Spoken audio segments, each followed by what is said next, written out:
Hello Reds and welcome to Top of the Cop.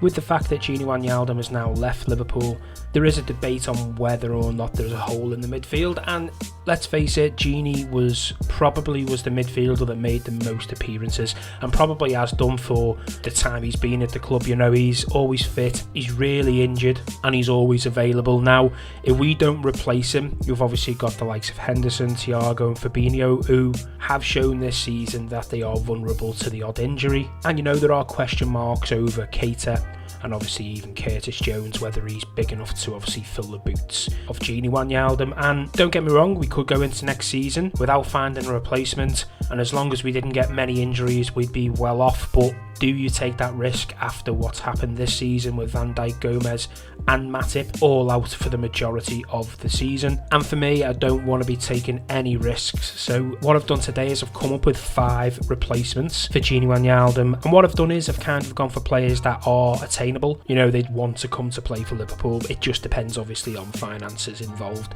But anyway, if you do enjoy today's Top of the Cop video and you want to see more LFC content, don't forget to hit that like button and subscribe. And with that being said, let's get into it.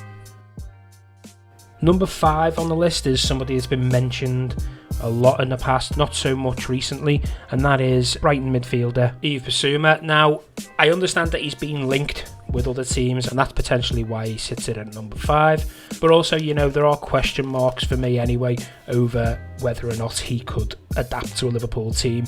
Yeah, he's looked good on the ball and he scored some great goals, but I'm not too sure on his work rate, especially when Liverpool played him. We just seemed to ghost past him in the game. Now, I don't know if it's because he was linked with us and he wasn't up for it. I don't know, but then that also goes to show he might not be strong-headed. And yeah, there are question marks for me over Bissouma, but still he is a very talented football player. And I suppose the way you've got to look at, you know, he's playing in a Brighton team and he's playing brilliant, but then obviously struggling against the bigger teams. If you take him out of that situation and put him into a Liverpool team, he might just shine. You know, it might be putting better players around him would bring the best out of him. And he is in one of them positions, you know, where he is the central figure, so you suppose he does need quality around him to produce the best football. So he may be a cheaper alternative as well compared to some of these, and depending on how much money we've got to spend, especially if we want to use some of our budget for a midfielder, Bissouma may be a good option. Now, number 4 on my list, you'll have heard me talk about him before, and that is Ajax's centre midfielder, Ryan Gravenbach. Now, the only reason he fits number 4 is because he's a bit younger and a bit less experienced than the others. Now, he could quite happily be in the top 2 to 3 on this list if we were looking to take a young player, you know, like we have done with Konate, who's already playing European football, and embedding him in a team with players around him like Thiago, like Fabinho, and obviously like Henderson. Ideally, Gravenbach coming in would be an ideal fit for Liverpool. He's young, he's only going to improve, and under Klopp, you know, he's only going to get better. And you know, he's Dutch, we've got Van Dijk, there'd be that connection there. I'm sure he'd want to move to Liverpool. And as I say, if we're not looking for a replacement to start week in, week out, and to progress under Liverpool's philosophy, Ryan Gravenbach would be an ideal signing.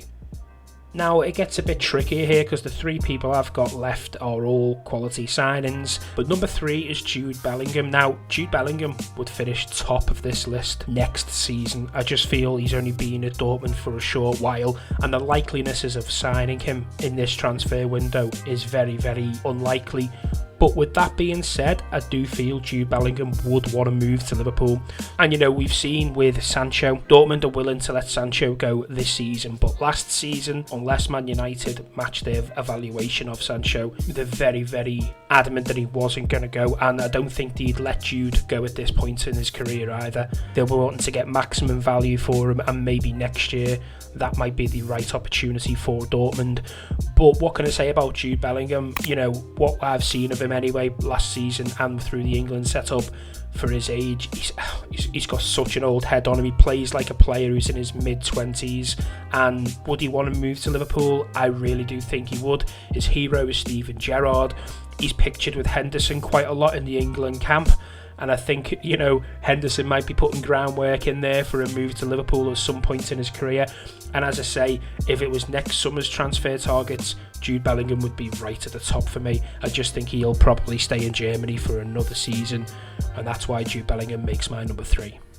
Now, number 2, I have gone for Yuri Tielemans. Now, I think everybody's been linking Tielemans with a move to Liverpool, so it's not going to be a surprise that he's in this list. Again, Tielemans is another player who plays week in, week out for Leicester. He always seems to be available, very rarely gets injured, and that's probably a reason that Liverpool are strongly linked with him. You know, he's had a great season for Leicester. He scored that FA Cup final goal, and I think that's what catapulted him to the top of a lot of people's transfer wish lists. But I'll be honest, I personally still do have a few reservations with Tielemans.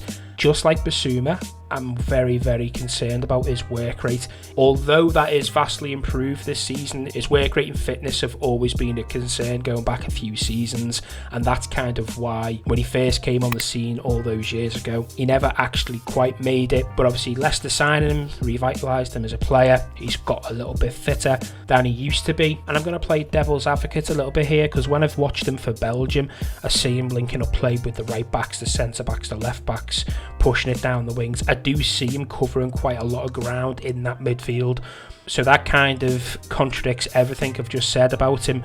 But my only worries is when he's playing for Belgium, it's obviously a top team, and when I've seen him for Leicester, obviously there are games where they can get outplayed and he may not shine. But just like Bissouma, Tielemans might be a great signing for Liverpool. He may be able to control that midfield, but for me he's very much similar to Thiago in the sense of he's a player that likes to just get the ball, pass it and control the midfield. And if we're looking for somebody with legs who can stretch the midfield like Gini did, I'm not too sure Tielemans, Thiago are going to offer that when Henderson's out, or vice versa. If we've got Thiago playing and we need something a bit different, is Tielemans going to offer us that? And also, you know, does he start week in, week out? And if he doesn't, would that be a detriment to the fitness concerns? But anyway, there's no doubting he's a quality player, and I'm sure in a Liverpool team who like to pass the ball, he would shine, and that's why Tielemans makes number 2. Now, number 1 on my list is someone that's not been linked with Liverpool, but I do feel he would be an absolute dream signing for us, and that is Leeds and England midfielder Kalvin Phillips. Now, he was very much unknown up until his first season in the Premier League with Leeds, and I'll be honest, I might have even put a few tweets out saying I don't actually see what other people see in him. But then when I watched him play for England and watch him control the midfield, especially that Croatia game early on, Croatia weren't at the best, but he reminded me of a younger Henderson in the sense he was a box-to-box midfielder. He was great at getting back, and he can also stretch the play going forward. Now, there are going to be a lot of people probably linked with a move for Phillips this summer, especially if he continues to have a great Euros, because no offence to Leeds, even though they've had a great season, if a team who's playing Champions League football comes in for him, it'd be very hard for Kalvin to turn them down. But with that being said, he is Leeds born and bred. It could be his dream to push on next season and try and get into a Champions League spot with them. But I just feel if Phillips was attainable and Leeds let him go, I think he'd be a brilliant signing for Liverpool. Now, the only issue is because he's obviously starring at the Euros at the moment, he's had a great season, he's English, he's going to come with a big price tag. We would probably pay a lot more than he's actually worth. You know, he's 25, so he's at his peak years now, but it is his first season in the Premier League. Now, I wouldn't say he's worth any more than, say, around 45 million at a push, but with him being a Leeds fan and obviously being in the spotlight, you just know for a fact Leeds wouldn't let him go for anything less than maybe 60 million or so. So that is probably the only stumbling block, and that might be why Liverpool look more towards Tielemans. But yeah, for me, if money wasn't a problem, Kalvin Phillips would be my number 1. I just think he offers you that reliability of playing week in, week out. I think he's happy for rotation in the sense of, you know, if he was on the bench, it wouldn't be a problem. And also, you know, he plays the deep lying midfield role pretty well for England. So if Fabinho was out or Fabinho had to play in a different position, he can also cover that position. And he's got more strings to his bow in the sense of, you know, he can go forward, he can create, he can play box to box, he can play that deep lying midfielder. So he's more versatile than maybe some of the others in this list. But yeah, that's why Kalvin Phillips makes my number 1. Anyway, that is it for today's video, Reds. Don't forget to hit that like button and subscribe for more LFC related content. With that being said, take care.